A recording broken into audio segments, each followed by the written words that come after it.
The morning sky over Whitemore Air Base was a heavy gray, the kind that made even jet engines whisper instead of roar. The airfield stretched wide and silent, as if holding its breath under the weight of protocol and forgotten names. And beneath one of the grounded Falcon reconnaissance planes knelt a woman no one truly saw. Her name was Eleanor Ellie Hartman, and officially, she wasn't supposed to be there. Not in that way. She wasn't cleared to fly, hadn't been assigned to operations, and didn't wear any of the ribbons or wings that usually made people glance twice. She had been shuffled into the maintenance crew 2 months earlier, labeled Crew Reserve 2. A designation that meant, in blunt terms, only to be used when all else fails. Most days, Ellie Hartman looked like a ghost in uniform. The younger techs cracked jokes 2 feet from her without even making eye contact. Officers walked past her without offering more than a nod. Even her name didn't come up in reports, despite the fact that, just last week, her hands had likely saved Lieutenant Jacobs' life when she caught and corrected a hydraulic misalignment that would have locked his gear mid-flight. But Ellie didn't mind. Or at least, she didn't show it. She moved with quiet precision, never wasting emotion, never raising her voice. The aircraft responded to her silence in ways it never responded to orders. To her, bolts and fuel lines were more predictable than people. When she spoke, it was brief. When she worked, it was flawless. That morning, as she crouched under the Falcon, tightening couplings and tracing pressure seals with the calm of a woman who didn't need recognition to know her worth, a young technician above shouted down at her. "Hey, Hartman, are you sure this seal passed inspection? I heard it flagged red last week." Ellie stood slowly and nodded once.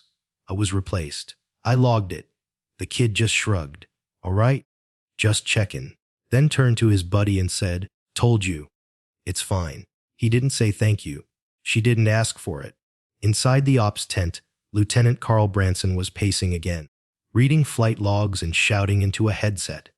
Civilian flights were grounded, and military craft were being rerouted and reassigned with orders that made less and less sense the higher they came. Ellie stood by a support column, quietly observing. She didn't have clearance to be in the tent, but then again, no one noticed her enough to stop her. She watched as the chaos brewed, and her gaze drifted to Hangar 3. There, draped in tarp and dust, sat a Falcon variant with no markings. It hadn't flown in years. Its call sign had been stripped, its systems supposedly gutted, but Ellie recognized its profile, not from nostalgia, but from memory, a deeper kind. She blinked once, then turned back to her checklist. To stay useful in a system that didn't want you, you had to stay invisible. Noticed people got questioned. Unnoticed ones got to work. That afternoon, the base held a modest ceremony for Lieutenant Jacobs, the same pilot she'd helped avoid a catastrophic landing. He was being recognized for a clean, technically flawless flight. Ellie stood in the back, her hands clasped, her name left off the citation again. She didn't flinch when the applause rang out. She didn't need applause. She needed the jets to stay in the sky. Later that day, a new recruit wandered into the maintenance bay. He was maybe 23, fresh uniform, boots too clean. "You Hartman?" he asked, hesitantly. She nodded without looking up. "They told me to report to you. Said I'd be learning from your logs." She motioned toward the diagnostics terminal. "Start there. System syncs every hour." He hesitated, then added, "They said you used to fly." Her hands paused, just for a breath, then resumed. "A long time ago." That was the only answer he got. As the sun dipped behind the hangars that evening, Ellie stood alone again on the far end of the bay. Not for attention, but because that's where she could hear the planes better, hear their silence, know when something wasn't right, not from a report, but from feel, from memory. She didn't wear a pilot's wings anymore, but her hands still remembered, and in a world where everything now depended on clearances and politics, she knew something most had forgotten sometimes. The person you overlook is the only one left who remembers how to save a life. The trouble started just after 2100 hours. A red light blinked on the central alert tower. A reconnaissance aircraft, Recon 7, had issued a distress signal over restricted airspace. The report was terse but devastating. The pilot was wounded, communications down to a whisper, and the aircraft was losing altitude at a steady rate. Fuel less than 45 minutes. Altitude, dropping fast. Inside the strategy room, tension crackled like static. Command staff stood frozen around the main table, their screens flickering with real-time telemetry. Lieutenant Carl Branson, still rubbing sleep from his eyes, stared at the data like it might change if he waited long enough. "There's no authorization," someone muttered. "We've already used our last override during the diplomatic escort." Another added, flipping through a clearance binder like the answer might be tucked behind a paperclip. No one moved. The pilot was alive barely, but trapped in a descending aircraft in a no-fly zone too close to disputed territory. No drones could reach him in time, and no official pilot had clearance to launch without written orders. And those orders weren't coming. Not tonight. Branson's voice cracked with uncertainty. No certified assets on the board, no authorizations pending. "We're stuck." Across the corridor in the dim utility hallway outside the operations tent, Ellie. Hartman listened quietly, her back pressed to the cold cinder block wall. Through the thin window of the door, she watched the officers exchange panicked glances, clipped words, and bureaucratic excuses. They weren't going to act, not because they didn't care, but because they were afraid of breaking protocol, afraid of losing careers. She recognized the fear. It was the same fear that had buried her name a long time ago. A young officer near the back of the room half joked, "Unless we want to strap the bird to the maintenance ghost out there." There were a few nervous chuckles. Someone else smirked. "You mean Hartman? She's in Hangar 3 more than the birds are. Hell, she probably thinks she is part of the aircraft." They all laughed. But none of them realized what they just said wasn't a jokey. It was prophecy. Ellie didn't respond. She turned quietly, walked down the back hallway, and disappeared from every camera angle, just like she had for years. Beneath Hangar 3, the lights were low and flickering. Half the sensors hadn't been serviced in a decade. Ellie moved to the far wall and opened a drawer most thought had been welded shut. Inside was a single folded patch dark gray fabric, embroidered with a silver triangle and a barely visible serial code. She held it for a long while. Then, without fanfare, she climbed the stairs to the platform above the old Falcon, the one no one dared touch. The tarp covering it shifted slightly as she pulled it back, revealing the sleek, almost alien body of the Falcon variant. Dust coated the hull. The paint was faded, but the aircraft looked ready. Ellie climbed into the cockpit, her hands gliding across the console with the kind of instinct you don't learn. You remember. A soft tone echoed. The flight system booted up. The screen flickered and then displayed a message that hadn't been seen in 17 years. "Hello dar PRO call status and door MNT and an OVR radios enterized." Her thumb rested on the scanner hidden beneath the throttle. A red beam passed across her skin. "Kaidiantio Pufi RMED Piot heart mine." Outside, the base carried on like nothing had changed. Inside the cockpit, everything had. She didn't take off. Not yet. Instead, she powered down the system, slid the canopy back in place, and relocked the hangar. Back in the maintenance bay, no one noticed when she returned. They were still talking about Recon 7, how it was drifting too close to international lines, how no one wanted to sign off on a launch, how maybe the pilot had already passed out by now. Someone joked again, louder this time, "Should just let Hartman fly it. She's already part of the damn plane." They laughed again. She didn't. Instead, she typed a single line into the diagnostics terminal and saved it quietly, "Rescue capability active." Then she logged off and left the room. No one saw her go, no one asked.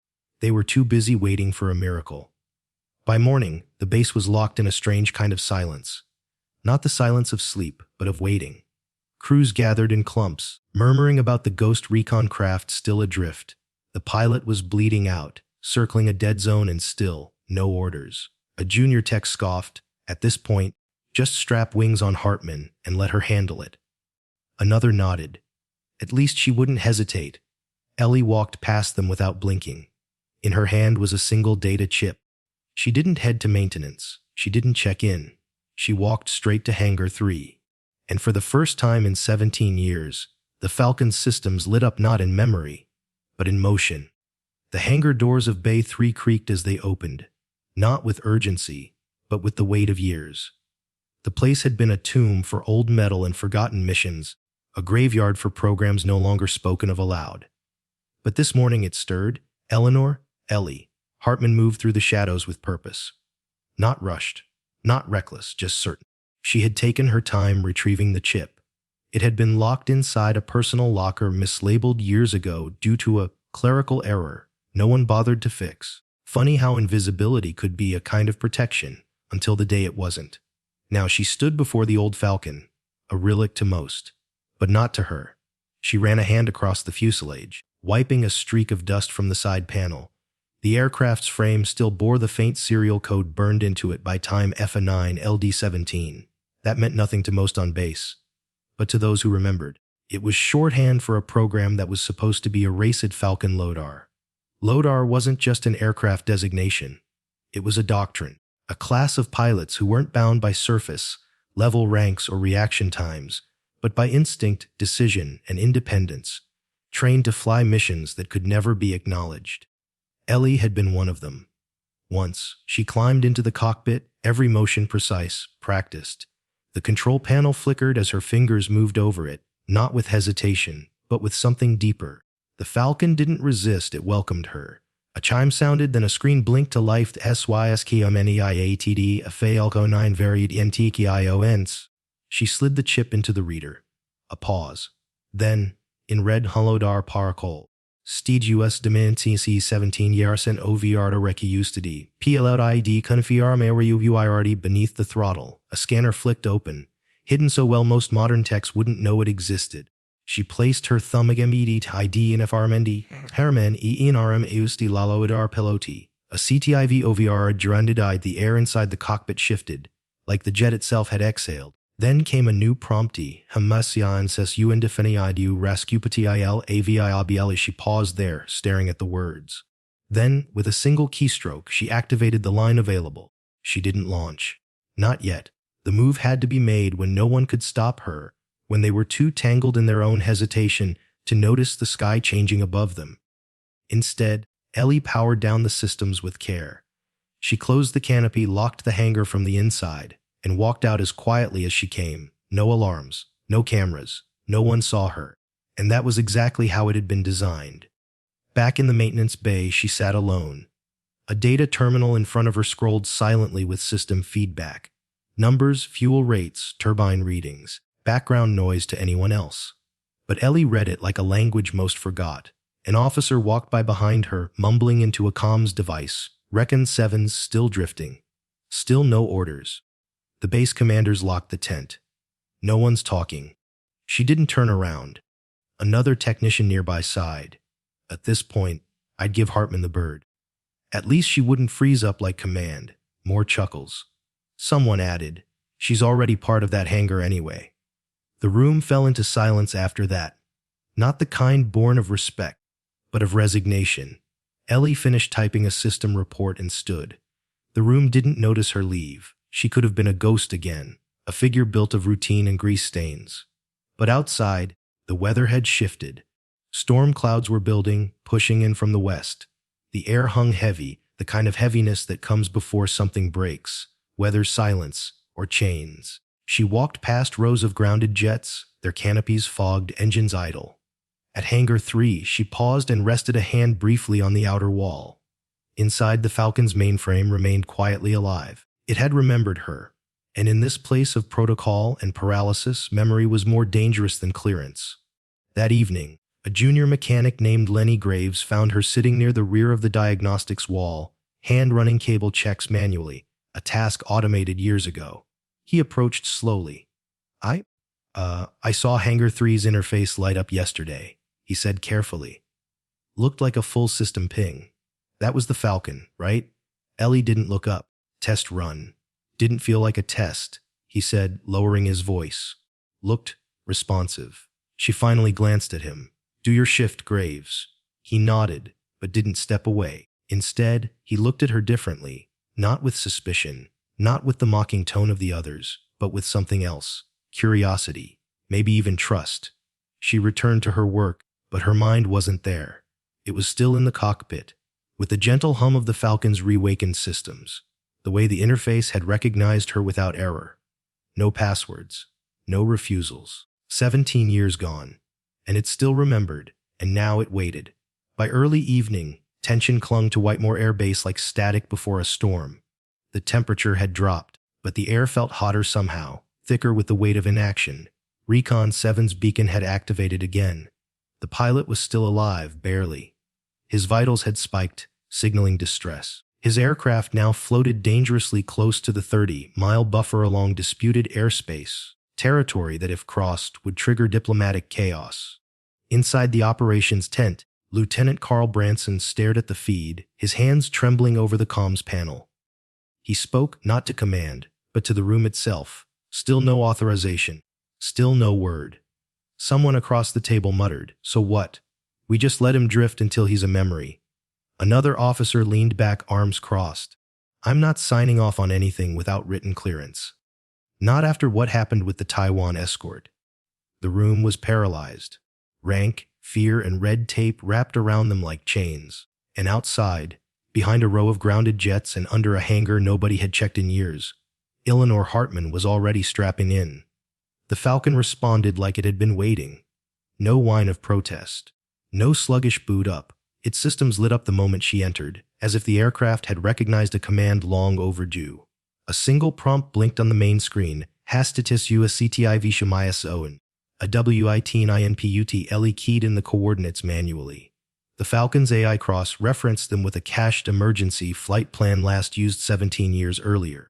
She engaged the pre-launch checklist, bypassing internal comms and routing through an encrypted channel known only to LODAR pilots.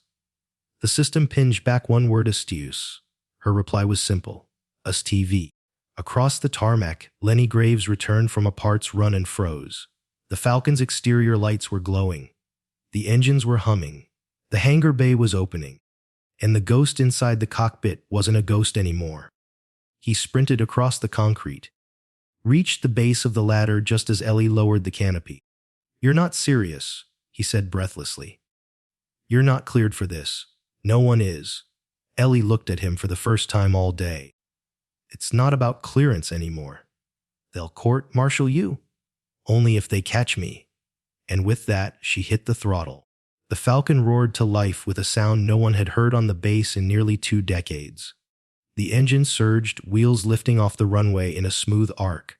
Inside the command tower, alarms lit up in staggered red. Unity low ENCH Hangar 3 AIR FAO and LD-17 Pilot UNK and Duin command scrambled to override, but the system wouldn't comply.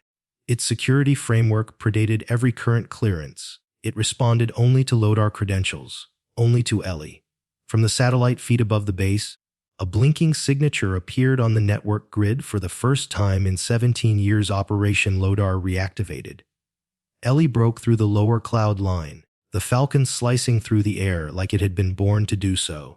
Her display lit up with real-time data, wind speeds, trajectory, the fading beacon of Recon 7. She pushed forward.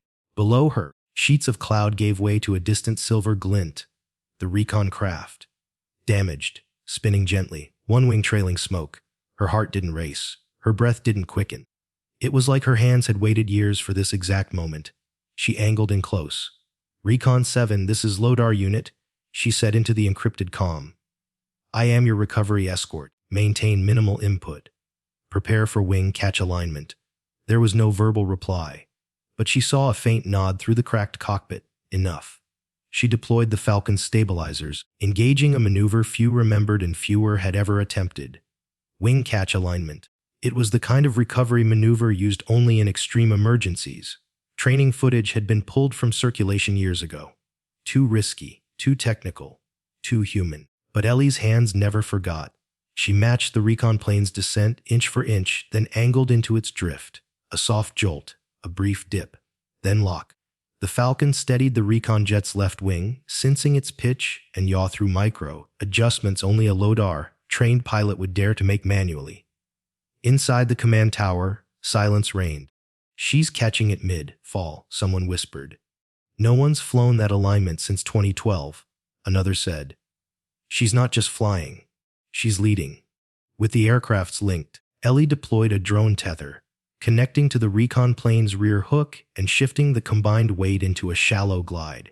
The pilot inside slumped, unconscious but alive. She guided them both beneath radar into a pre-designated safe zone mapped long ago during an emergency briefing no one had ever used.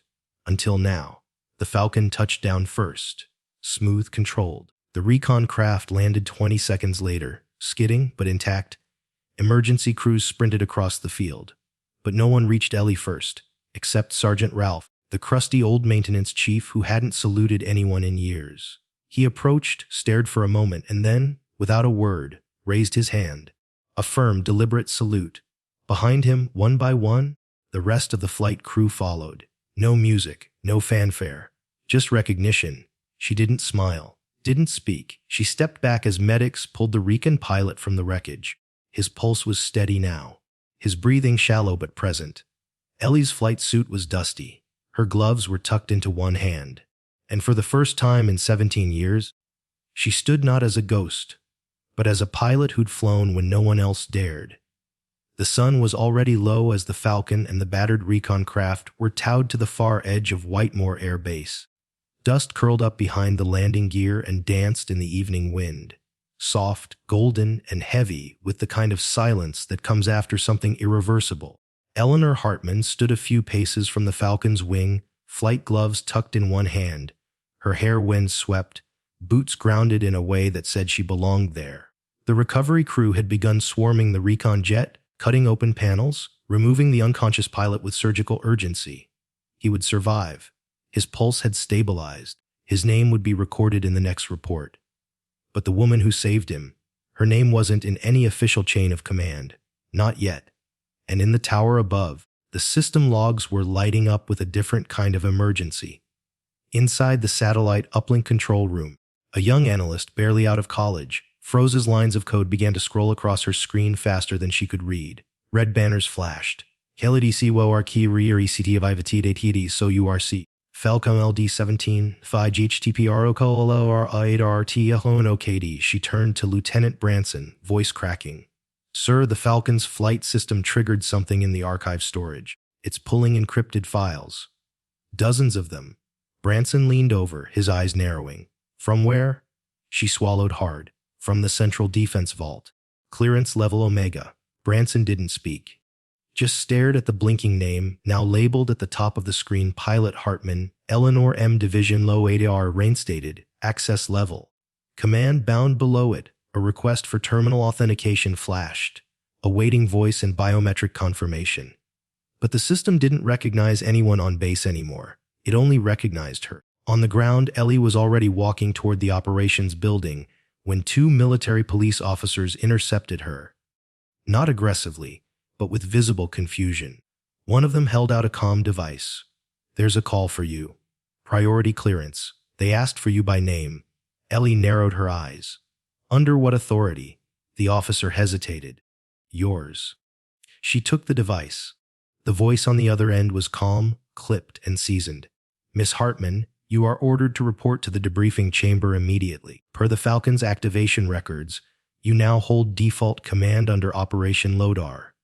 You're the last surviving officer with protocol binding. Ellie didn't answer right away. She simply handed the device back and continued walking. The debriefing room was dim, cold, tucked beneath the old command wing that hadn't been used in years. A long table stretched the length of the room, monitors mounted on the far wall. 3 officers were seated already, none of them familiar, yet all clearly high-ranking. Their uniforms bore insignias from divisions that hadn't appeared on rosters in over a decade. The silver-haired man in the center stood when she entered. I never thought I'd see one of you again, he said. Ellie looked at the table. Her personnel file was laid open.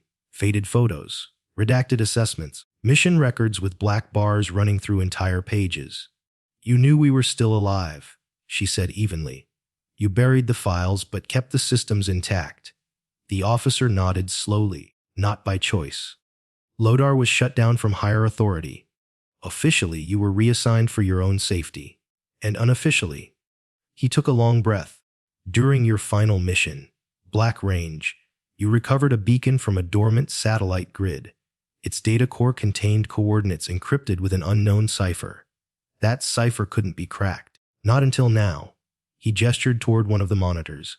There a blinking stream of code was unfolding. translated by the Falcon's reactivated protocol. The signature was unmistakable. Network. Cedo Gilas, status operational source Falcon Lodar recovery signal access, unfiltered satellite surveillance.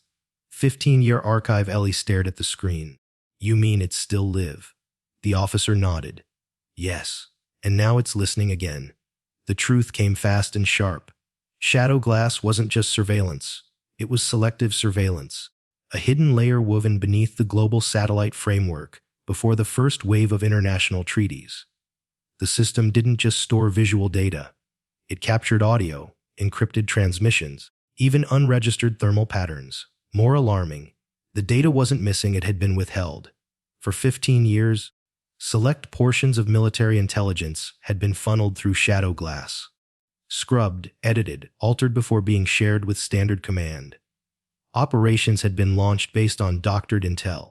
Missions had been called off, and entire squadrons disbanded without explanation. Ellie looked back at her file. We weren't shut down because we failed, she said. The officer didn't deny it. You found something too big, and you weren't supposed to survive. That night, the Falcon remained lit beneath spotlights in the hangar, but no one dared power it down. Engineers and analysts surrounded it, staring not just at the aircraft, but at the trail it had reactivated. A trail they now had to follow, no matter where it led. Ellie climbed into the cockpit one last time before the doors were sealed. The interface flickered on. No passwords, no blinking errors, just one greeting, and laid. PLO at heart mine messaon. A W-Aiken IN star UCIN. She placed her hand on the console, warm, familiar, alive. Outside, the stars had begun to rise quietly, steadily, like signals from the past now demanding to be heard. Inside her, something settled. Not peace, not closure, but the certainty that the truth had taken flight, and the sky would never be silent again. By sunrise, the story had already begun to spread. There were no official press briefings, no announcement over base radio, but word traveled anyway, faster than orders ever could. Not just that Eleanor Hartman had flown an unauthorized mission and saved a downed pilot. Not just that she had reactivated a forgotten aircraft, but that her return had awakened something bigger. A surveillance system buried so deep, most didn't even believe it existed anymore. In the operations center, brass from Central Command poured in within hours. They didn't come to reprimand, they came to listen.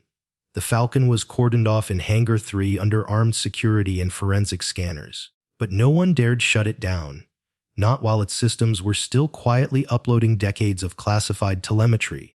Not while Shadow Glass was still unfurling line after line of buried intelligence across encrypted terminals. Ellie remained quiet during those first days. She didn't hold briefings. She didn't make speeches. She returned to her workstation, same jumpsuit, same boots, same unassuming clipboard in hand. And yet, when she entered a room now, heads turned, not out of obligation, but out of respect.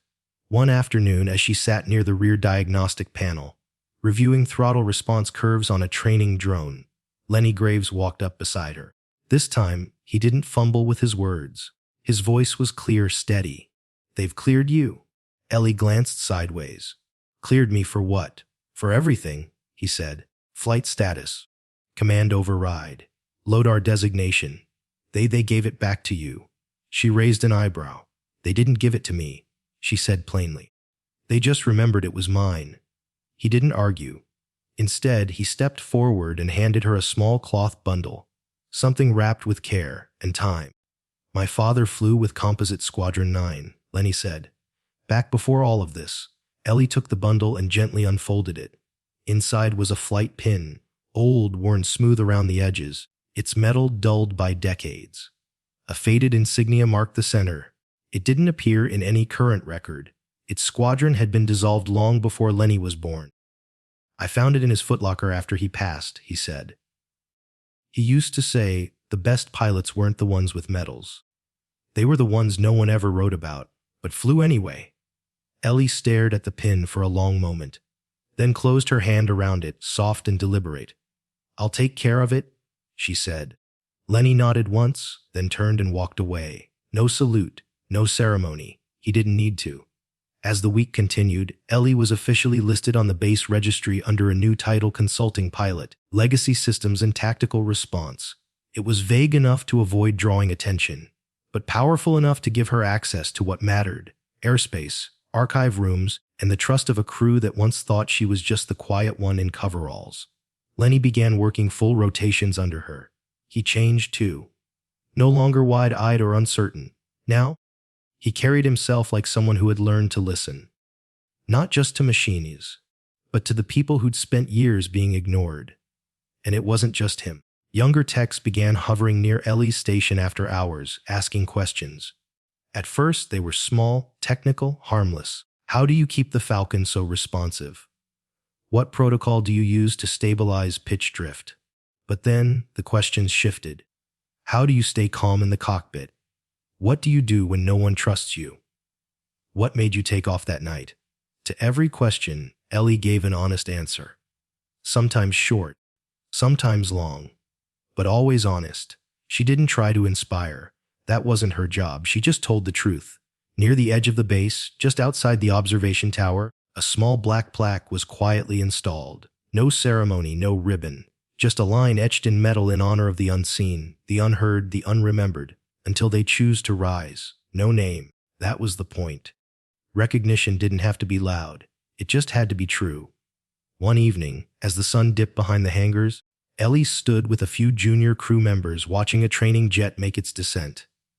The plane streaked low across the sky, cutting a perfect line toward the runway. Lenny glanced up from a clipboard. "Do you miss it?" he asked. "The flying?" She shook her head slowly. "I never missed the flying," she said. "What then?" Ellie smiled faintly. "I missed being needed." Lenny nodded. "I think people know they need you now." She didn't answer right away. She just kept her eyes on the jet as it touched down, wheels kissing the concrete with a gentle grace. When the others drifted back inside, Ellie remained. Her fingers brushed the old flight pin in her jacket pocket. Still warm from the sun. Still real. Back in her quarters, a letter had arrived.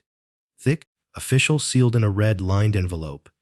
Inside was a single sheet of paper. Top Pilot Eleanor M. Hartman, effective immediately status. Active reserve. Lodar Division with honor restored. She pinned the letter inside her locker. Not for others to see. For herself. A quiet acknowledgement that sometimes the system doesn't say sorry with words. It says it by remembering who you are. The plaque was no larger than a clipboard.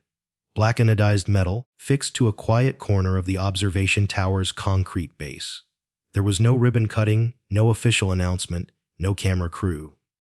But the words engraved into it said everything. In honor of the unseen, the unheard, the unremembered, until they choose to rise. No rank, no unit number, no name. But everyone at Whitemore Air Base knew exactly who it was for. Eleanor Hartman had returned to her routine, not out of obligation, but by choice. The clipboard still hung from her wrist. Her boots still left light prints in the same hangar dust she'd walked through for years. But the silence around her had changed. It used to be the silence of dismissal, of being overlooked. Now, it was the silence that followed reverence. Where once jokes were whispered behind her back, now voices lowered as she passed, not out of fear, but out of earned respect. Technicians straightened their posture. Junior officers nodded with quiet deference. Even the most rigid command staff gave way when she walked the corridor. She hadn't changed her uniform. The base had changed around her. The Falcon remained in Hangar 3, still connected to a live uplink, its systems monitored around the clock by engineers who treated it more like a cathedral than a machine. Every panel, every port, every encrypted signature it had unlocked became part of an ongoing investigation into the Shadow Glass network, and the truth it had been built to obscure. But Ellie stayed out of that room. Let them dig through the past. Let them uncover buried operations, manipulated orders, and falsified outcomes. She had already seen what mattered, not in the reports, but in the eyes of those who had doubted her, and now couldn't look away.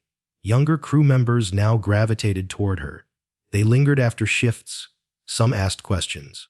Some just watched how she moved, quiet, intentional, focused. One evening, a technician named Riley, barely out of flight school, stood beside her as they watched a new pilot perform approach drills. "I read about what you did," Riley said softly, her voice a mix of awe and hesitation. "If you don't mind me asking, how do you know when it's time to break the rules?" Ellie didn't answer right away. She watched the training jet glide in low, wheels kissing the tarmac with the kind of grace that only comes from hard-won instinct. Then she replied, "You don't? You just know when it's time to stop waiting." Riley didn't ask anything else. She just nodded. And from that moment, the conversation didn't need words. Back in the base's archive wing, technicians were still decrypting the final shadow glass transmissions. Dozens of files were being cross-referenced against previously closed operations. What they found was clear and damning. Years of command decisions had been made using altered intelligence. Entire squadrons had been shifted, missions scrubbed, reputations destroyed, all under the veil of manipulated certainty. And through it all, Lodar had been the only unit trained to recognize the difference between information and truth. The brass didn't speak of it publicly. They didn't need to. The investigations would happen behind closed doors, with quiet consequences and buried names. But in the flight line's unspoken conversations, Ellie Hartman had already become something else, not a hero. A reminder, one night, she sat alone on a folding chair just outside Hangar 3, sipping from a battered metal mug as a summer wind drifted across the field. The Falcon's silhouette loomed in the background, still, silent, and somehow more alive than ever. The stars blinked overhead, each one a distant point of light, constant quiet, unbothered by who noticed them or not. She leaned back, letting the breeze tug gently at her collar. The base behind her buzzed with the rhythms of normalcy, engine checks, shift rotations, the distant hum of radar pulses. But none of that touched her. She had flown when no one dared, not for medals, not for revenge, just because someone had to.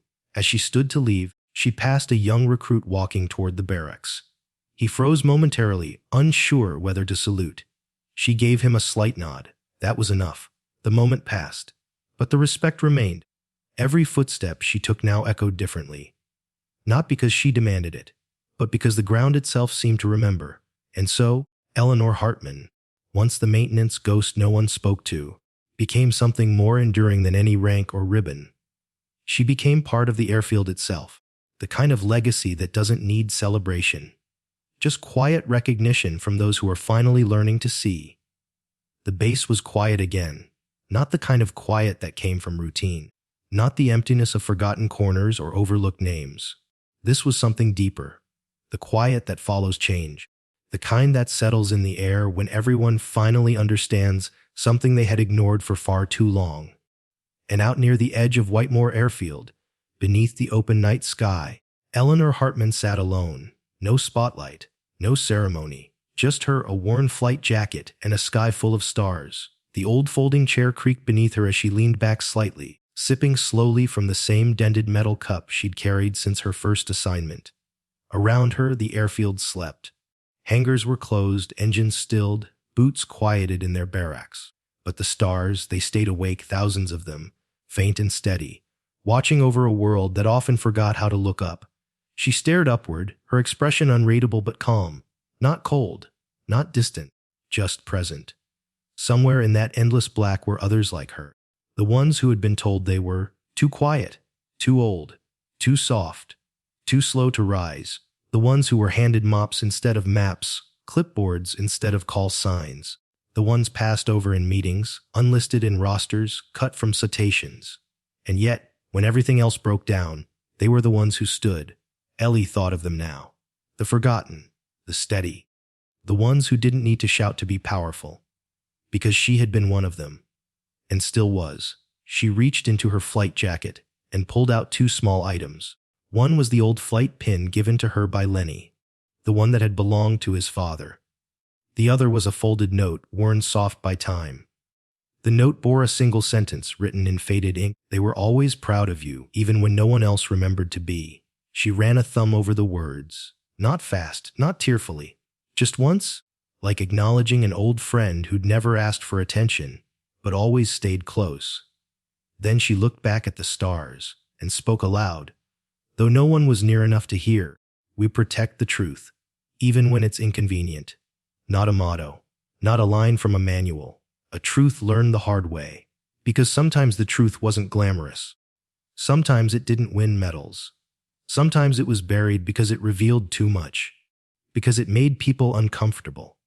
But Ellie had learned something in those long, invisible years between her last flight, and this one: truth doesn't stop being true just because people stop looking. The door behind her creaked gently. Lenny stepped out into the cool air, carrying a new flight checklist. He stopped when he saw her. "Didn't think anyone else was still up," he said. Ellie didn't turn. "Didn't think I ever went to sleep," she replied dryly. He smiled, walked over, didn't say much, just stood next to her for a moment, both of them watching the sky like it might offer a new mission if they stared long enough. Finally, he asked, "Do you think they'll listen this time? The higher-ups?" Ellie considered it. "They might," she said. "They might even act. But it won't last unless people like you remember why it matters." Lenny nodded. "You think I'm ready to fly?" Ellie looked at him. "You were ready the moment you stopped trying to prove it." He didn't respond, but the answer settled in him. She could see it. The quiet kind of confidence that wasn't worn like armor, but held like a compass. Later that night, when the lights in the hangars dimmed to standby and the winds rolled in from the western hills, Ellie remained in her chair. The Falcon sat behind her in the shadows of Hangar 3, still powered, still listening. And though it would fly again, perhaps with new pilots at the stick, perhaps for reasons no one yet understood, its core memory would never forget the woman who brought it back to life, not with orders, but with purpose. And neither would anyone else. Some legacies are written in flight logs. Others are written in the way silence becomes strength. Because in the end, Eleanor Hartman didn't need the medals. She didn't need the microphone. She had the truth. And a sky full of stars that had always known her name. Sometimes the strongest people are the ones no one ever notices. They don't speak loudly. They don't chase recognition. They don't stand in the spotlight. But when everything falls apart, they're the ones who still show up. Eleanor Hartman wasn't supposed to fly that day. She wasn't even supposed to be remembered. But when everyone else froze in fear, she stepped into a forgotten cockpit, answered a call that wasn't meant for her, and saved a life. Not because she was ordered to. Not because she wanted fame. But because it was the right thing to do. Her story reminds us that quiet strength is still strength. That being overlooked doesn't mean you lack value. And that sometimes the truth needs someone who doesn't flinch when it's inconvenient. So if you've ever felt invisible, if you've ever done the right thing when no one was watching, if you've ever carried the weight while others looked away, know this: you matter. You always have. We'd love to hear from you. Have you ever had a moment where you had to act, when no one else would? A time when your quiet decision made all the difference? Share your story in the comments below. Let others know they're not alone. And if you believe stories like Eleanor's deserve to be remembered, subscribe to our channel, because some heroes don't wear medals. They wear silence until the moment they rise.